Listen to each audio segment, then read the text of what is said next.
Alright, chat. So today I want to talk about what is going on with Nijisanji. A little bit of updates. Caillou exposed her contract. So I wanted to show you a bit about this. Hope you've been having a great weekend. My apologies about not having any video out yesterday. We had a special event over at our Muay Thai Academy, and that pretty much took up all my time yesterday. Without further ado, a very interesting post over on our Niji, titled Nijisanji gave Zion 3 hours to mutually leave. We'll play the clip. First, some more context. The OP saying, Nijisanji gave her a contract and had only 3 hours to sign it if she wanted to leave on mutual terms. Zion sent it to her lawyer, but there was not enough time to wait for a reply. Asked for more time to consult with her lawyer. Yes, I used the but goat they for this, right? refused. Deadline passes and she doesn't sign it. Suddenly, they throw another 3 hours after the deadline. Finally, Zion got to chat with her lawyer, who confirmed it's just a silencing gig and not worth signing. Zion asked what she's getting for signing it, said it would be better for your future. 3 hours pass, she doesn't sign, so they drop the termination notice with all the smearing bullet points in it. Yikes. Here's your VOD, link with the timestamp. Yikes. So it was me sending it to my friends, asking them if I should sign it, what they thought. And then I sent it to my lawyer, but because what happened was there was no time. There was no time to send it to my lawyer and get them to answer. There was no way within 3 hours that you can go through the entire legal process, have a lawyer read an entire contract. Yeah, no, there's no way. Before the time was up. So I was asking friends, and then I was like, can I at least have time to ask my lawyer? And they were like, nah, the time limit is here. And I was like, okay, well, shit. And then so I eventually went to the lawyer, and I eventually got to tell him after the time limit, after I asked them for an extension. I was like, please, can I have an extension to look at it a little bit longer? And then they were like, no. And then when I asked for the 3-hour extension and the time had reached the time, I was like, I'm doomed anyway. They're gonna release the announcement. The fact that they're like, oh, you only get 3 hours. Oh, JK. It's just gonna say like we didn't mutually leave. And then they said, then when I reached the limit, the time, they said, okay, you asked for a 3-hour extension. Fine, here you go. And I'm like, you're giving it to me now after we reach the time limit and I haven't signed it? Is this how desperate you are to get me to sign it? And that's when I finally gave it to my lawyer, and then I just declined it. So yeah, if that's how that all went down, a 3-hour-long stipulation to sign a document that's potentially life-changing. Yeah, it seems like something that would be put there specifically to not give her a chance to have her attorney look it over before signing it. Pretty underhanded stuff. Let me know what you guys think about that, all in the comments. And thank you for tuning in, as always. So I feel like this set up a lot of the narrative of what was going to happen, right? Because, you know, Nijisanji, there's been all this talk about what's going into their contracts after all this stuff with Celine. Legal Mindset last night actually ended up got their hands on the Nijisanji contract. That is right, chat. I watched some of this stream, and the stuff that is in this contract is absolutely horrendous. Another fellow person was very nice and kind of gave us a summary of this. So Skooma, thank you so much for this. Here is a summary of what was covered last night. So as for payment, most stuff is subject to separate agreements. However, the contract does cover super chats and maybe sponsorships. In this case, after any potential cuts taken by YouTube and or Apple, Nijisanji takes a cut of 50%. I will say that's pretty normal. But anyway, any income made as a VTuber has to go through Ninji. So Nijisanji is able to control any income that you make. That's a little yikes. Ninji may compel the liver to purchase anything the company considers required to the work, but will only reimburse up to $1,300.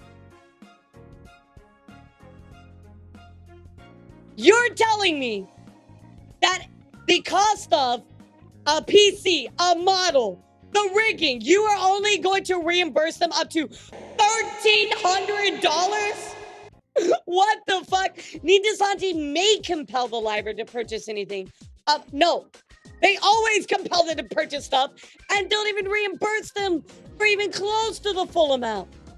So this already right here, chat, proves that Nijisanji VTubers are having to pay out of pocket for most of their stuff. Talents must provide certain information in Nijisanji. This may be a mistranslation for personal information. However, the contract isn't written. This, in theory, requires the library to turn over nearly any information Nijisanji wants. I mean, I understand giving like the personal information of like emergency contact, things like that, but if Nijisanji wants any information, that's yikes. Like, you should be able to protect some of your personal information that you don't want to share with the company, right? Livers are under an obligation to cooperate, including attending meetings. Okay, that's very normal. Livers must procure materials under their own cost and responsibility. What is the point of even having this company like Nijisanji where you have to pay for all this stuff under your own cost? It's a trap! No wonder Celine fucking left. So, they may not be used for any other purpose to be altered, reproduced, or transferred, but still belongs to Nijisanji. So that is right, chat. You must pay for it, and for any other purpose can be altered, reproduced, or transferred. But hey, guess what? Nijisanji still fucking owns it! Even though you bought it! Wow. If a library somehow does gain copyright over anything, it's immediately transferred to Nijisanji. Once the contract ends, libraries need to return everything they used in their work. On top of this, once your contract ends, you have to give everything back to Nijisanji. Any of the personal property that they use, etc. The PC, the model, the rigging, all of it. They erase your entire existence and everything that you put into the company. They take it all back. This is indentured servitude, chat.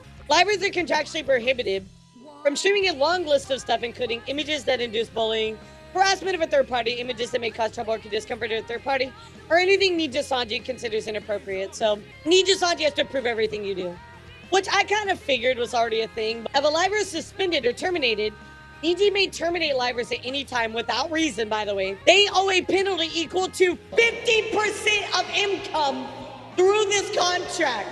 They can terminate you and charge you a penalty for no reason. If they specifically breach the list of things they can't stream, the penalty is equal to the amount of money they made while in breach, or the amount they made in the prior 12 months, whatever is higher. So check this out, chat. You did a stream where you broke a policy. Let's say you showed a meme that was against Nijisanji and you laughed at it, right? Whatever happened for that stream, you would be equal to owe them as a penalty. Unless it's the amount they made in the prior 12 months, whichever is higher. So regardless of what you do, if you piss off Nijisanji and break one of their things that they prohibit, you will have to pay back the amount of money you made in the prior 12 months, whichever is higher. Nijisanji does not guarantee that libraries make any money at all. Of course, that's fair. Niji does not guarantee anything at all, really, of course. Notably, it's the library's responsibility to know if any given thing is legal, to deal with copyright strikes, or to deal with disputes with vendors or artists. Niji specifically limits any amounts that they will pay to the library for breach of contract on their side to the money the talent made in the previous 6 months. Even in cases where Nijisanji has been intentionally or grossly negligent. Let me read that again. This means that Nijisanji can fuck up as much as they want and can limit any amount that they will pay to the library for breach of the contract on their side. They can say, oh, we can fuck up all we want, but also we can limit how much we pay you back for that. But we fuck up, we technically don't have to pay you back much. However, if a library causes any amount of monetary damage to Nijisanji, they have to repay that in full. Most insane contract I think I have ever seen in my entire life. This can't be legal. Legal Mindset went through and broke all of this down, talking about all of these things here, about why that none of this makes any sense at all. So Chad, I really recommend that you go watch their video. You are signing your life away, because Nijisanji, as we read earlier, they can request for any information that they want. Bonkers, right?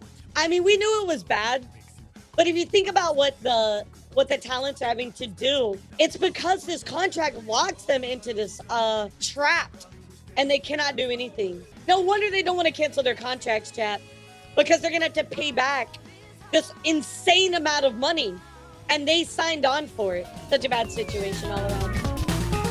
Thank you so much to all my Ko-Fi and Discord boosters. If you want to see your name here, consider supporting with the Ko-Fi link below.